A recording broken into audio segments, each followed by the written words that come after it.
lorsque le feu général Lansana Conté est décédé, en 2008, que son âme repose en paix pour toute sa famille. Mais l'armée a fait éruption, l'armée a pris le pouvoir, l'armée a fait quoi? L'armée a écarté la Constitution.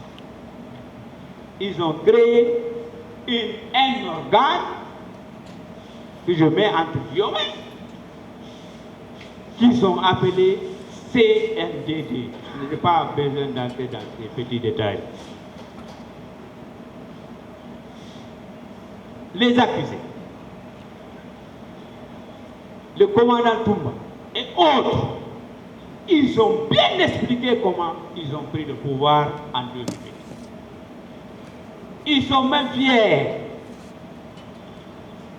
pour avoir pris le pouvoir par la force. Moi, je pense que ce n'est pas un coup. Le coup d'État, prendre la force par les armes,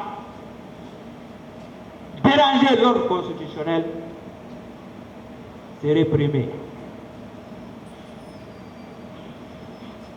Et la répression ne date pas d'aujourd'hui.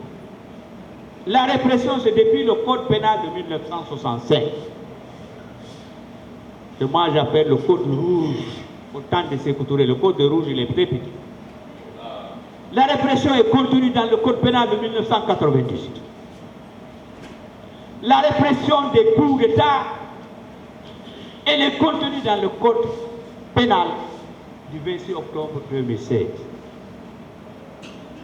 Donc, ils ont pris le pouvoir.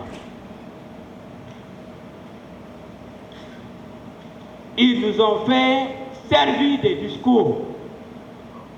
Il y aura la démocratie, comme le dernier mot l'indique, démocratie et développement. Oui, on reconnaît. Il y a beaucoup de quartiers qui ont été bitumés à Conakry. Il faut le reconnaître. Il y a beaucoup de forages, Dar Salam, Magafi, etc. Mais, à mon avis,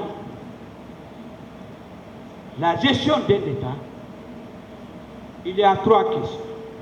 Il y a trois gestions. La première gestion, elle est politique. La deuxième gestion, elle est économique. Et la troisième gestion, elle est sociale. Si un système, quel que soit le système, même aux États-Unis, si une gestion fait défaut, ça va créer. Devinez ce qui reste. Donc,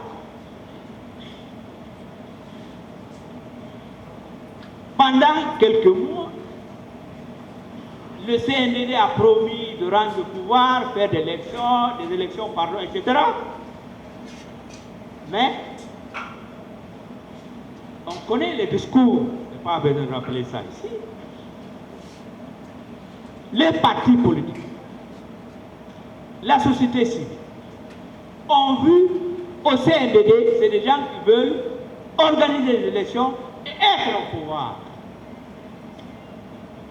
Rappelons-nous, hein, ce n'est pas la Guinée seulement. Et là, Omar Bongo avait dit, il faut être maudit, organiser des élections et perdre. Moi, je pense, et maudit, je le dis, que c'est celui qui organise les élections et les votes, c'est maudit. Parce qu'il y aura beaucoup de morts. Et lui, si Dieu ne pardonne pas, c'est l'enfer, le dernier affaire qu'il aura. Oui. Tuer des gens à cause des élections. Donc, lorsque les forces vives ont compris cela, et moi je faisais partie des forces vives au sein de l'OGDH, nous étions un peu partout. Nous avons dit ce n'est pas possible. Il faut que le CNDD respecte son engagement.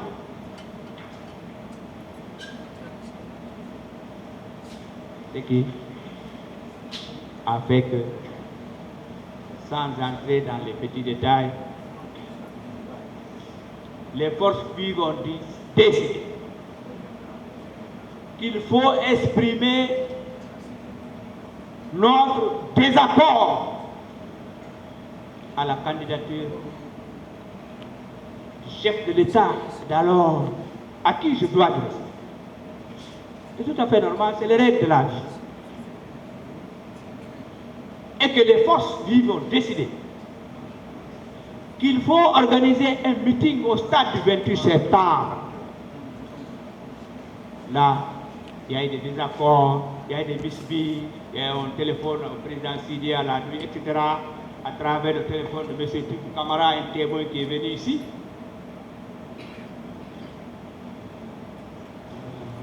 Bon, on dit que le 28 septembre est déclaré jour férié. Non! Le 28 septembre n'a jamais été une fête, ni un jour férié. Il faut qu'on le comprenne ici. La loi a déterminé les jours fériés. 28 septembre, non, 2 octobre, oui. Noël et Tabaski, etc., oui. Donc, en termes de stratégie, il fallait dire que 28 septembre c'est férié pour que les gens restent à la maison. C'est que le CNDD n'avait pas mesuré la température. Le CNDD n'a pas eu des flics, des enquêteurs pour zoner la température au sein de la population. Parce que c'était une question de vie et de mort. Et il y a eu une question de mort, de viol, de torture, de disparu, etc. De destruction de biens matériels. Il y en a eu. Que cela ne se reproduise pas.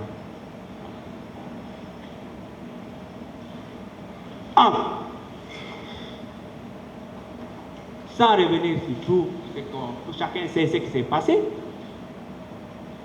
J'ai toujours dit, et je le réitère, j'assume, Monsieur le Président, Monsieur le Ministre,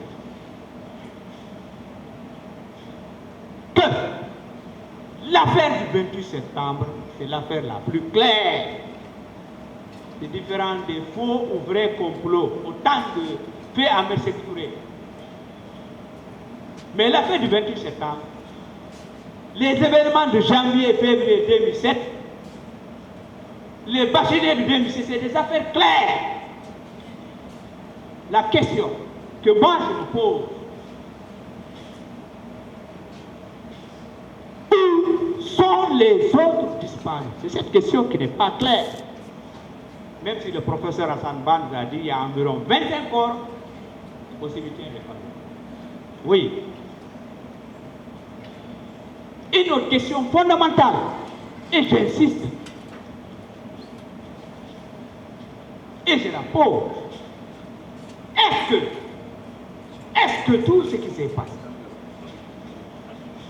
lors des événements du 28 septembre 2000, est-ce que ce sont les 11 là, nos 11 compatriotes là seulement? Moi, à mon avis, ce n'est pas eux seulement. Il y en a d'autres. Je ne cite aucun. Mais chacun ira avec sa conscience. Donc, c'est une affaire claire. Alors, au stade, qu'est-ce qui s'est passé? Les gens sont venus vers 9h, en train de prier, chantonner l'hymne national, jouer avec des pancartes, des branches, des cocotiers, de palmiers, etc. Ah oui, la jeunesse était là-bas, les femmes étaient là-bas, les vieux étaient là-bas, les élèves étaient là-bas, les mécaniciens, tout le monde était là-bas. Ah oui. Mais des victimes nous ont dit ici, si nous savions qu'on allait nous tuer, on ne serait pas là-bas. Ça, c'est ici, c'est enregistré. Mais malheureusement, c'est Dieu qui sait qui va mourir aujourd'hui et demain. C'est caché. Donc, il y a eu une fusillade express à Bogota. Comme le disent les profanes, on a arrosé à barre et à rafale. Comme si c'était des champions, comme si c'était des panthères, comme si c'était des gens, des animaux à éliminer, des animaux sauvages et féroces. Ah oui. Que Dieu nous épargne de telles choses.